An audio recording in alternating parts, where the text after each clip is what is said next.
സിനിമയെ പോലും തോൽപ്പിക്കുന്ന തരത്തിൽ ഫോട്ടോഗ്രാഫി മേഖല വലുതായെന്ന് MP. Abdul Samad Samadani MP. T M. Raghunath അനുസ്മരണവും പുരസ്കാര സമർപ്പണവും ഉദ്ഘാടനം നിർവഹിച്ച് സംസാരിക്കുകയായിരുന്നു അദ്ദേഹം. പ്രശസ്ത ഫോട്ടോഗ്രാഫറായിരുന്ന ടി.എം. രഘുനാഥ് അനുസ്മരണവും പുരസ്കാര സമർപ്പണവും കോഴിക്കോട്ട് നടന്നു.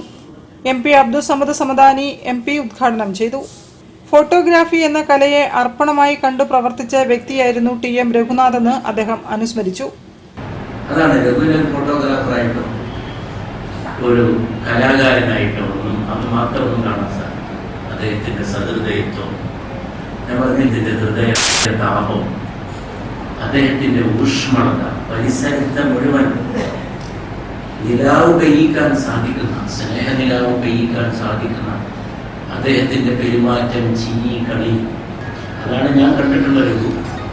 വളരെ പ്രഗത്ഭനായ ഫോട്ടോഗ്രാഫി എന്ന് പറയുന്നത് തന്നെ വളർന്ന് വികസിച്ച് സാഹിത്യത്തോളം ഏറ്റവും ഉത്കൃഷ്ടമായ മറ്റേത് കലാമാധ്യമത്തോളം സ്വയം വളർന്ന് വികാസം പ്രാപിച്ച ഒരു കലാസങ്കേതമാണല്ലോ ഫോട്ടോഗ്രാഫി. ഫോട്ടോഗ്രാഫി എന്ന് പറയുമെങ്കിലും കേവലം ഫോട്ടോ ആയിട്ട് കാണുന്നുണ്ടോ? മാധ്യമപ്രവർത്തകൻ എ സജീവൻ അധ്യക്ഷനായിരുന്നു.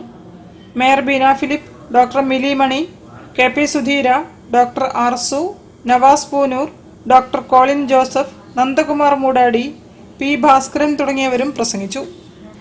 രഘുനാഥിന്റെ ഓർമ്മയ്ക്കായി ഫൈൻ ക്ലിക്ക് ഫോട്ടോഗ്രാഫിയിൽ മികച്ച ഫോട്ടോഗ്രാഫർക്കുള്ള പുരസ്കാരം സുഭാഷ് കൊടുവള്ളിക്ക് സമദാനി സമ്മാനിച്ചു. News bureau, Kozhikode.